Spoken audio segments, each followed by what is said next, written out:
চলো আজকে তোমাদেরকে একদম শেষ অবধি দেখাবো।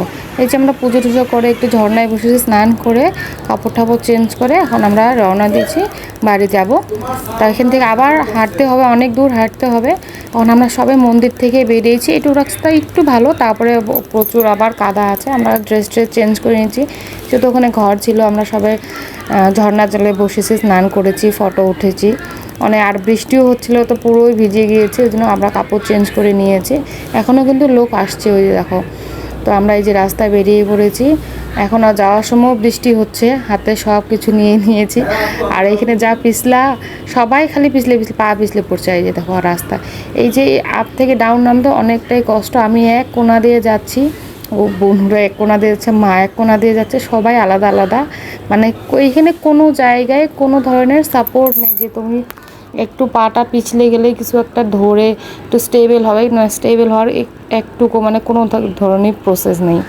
সব এদিকে জঙ্গল গাছ আর পাতলা পাতলা গাছ, ভিতরে অনেক মোটা মোটা গাছ। কিন্তু এইটুকু পার হওয়া অনেক কষ্ট। এই দেখো শুধু পা কোনোখানে মানে রাখা যাচ্ছে না, রাখলেই চলে যাচ্ছে পাটা নিজে নিজে, কোথায় চলে যাচ্ছে কোনো ঠিক নেই।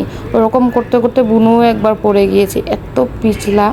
আর লাল মাটি তো, পাহাড়ের লাল মাটি তো অনেকটাই বেশি মানে পিছলা, হাত পা দেওয়াই যাচ্ছে না। আর মাঝখান দিয়ে যারা যারা গেছে তারা তো পড়েছে, কতজন যে পড়েছে বাইক দিয়ে, অটো দিয়ে, টোটো দিয়ে, মানে সাবধান না হলেই ব্যাস। আর এখানে যা হাসছিলাম না, যা কথা বলছিলাম, শরীর এমনিতেই পাতলা হয়ে গেছে। তারপরে পুজো করে এত দূর হেঁটে উঠে পুজো করে ঝর্ণার জন্য স্নান করে যা খিদে পেয়েছে, শরীরে আর শক্তি নেই। ওই যে ওরা দেখো কত দূর পৌঁছে গেছে, আমরা এখনও পিছনে, এখনও অনেক পিছনে। আর আমি ওই কোনা দিয়ে হাঁটছি আস্তে আস্তে, যাতে পড়ে না যাই। ঘাসের উপর দিয়ে অ্যাকচুয়ালি হাঁটছি।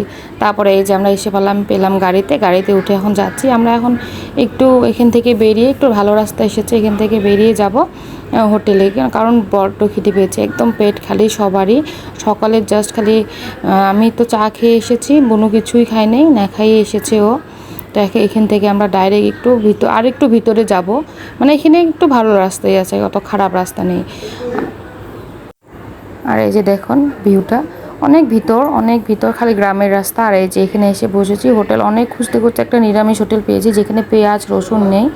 তো আমরা এখানে চা আর পরোটা খেয়েছি, সবাই মিলে বসেছি। প্রচণ্ড গরম লেগেছে, মা আর এডি ওইদিকে বসেছে। তারপর আমরা এসেছি বাড়িতে, এসে খিচুড়ি না বানালে কি হয়, ভগবানের পুজো করে আর খিচুড়ি বানাবো না? খিচুড়ি, লাবড়া, পাঁপড়, আচার সব নিয়ে বসেছি। আর খেতে যা অমৃত লাগছে, খুব সুন্দর লাগছে। তো তোমাদের ভিডিওটা কেমন লাগলো, ব্লগটা কেমন লাগলো নিশ্চয়ই জানিও কমেন্টে। ভালো লাগলে লাইক, শেয়ার আর সাবস্ক্রাইব করতে একদমই ভুলো না।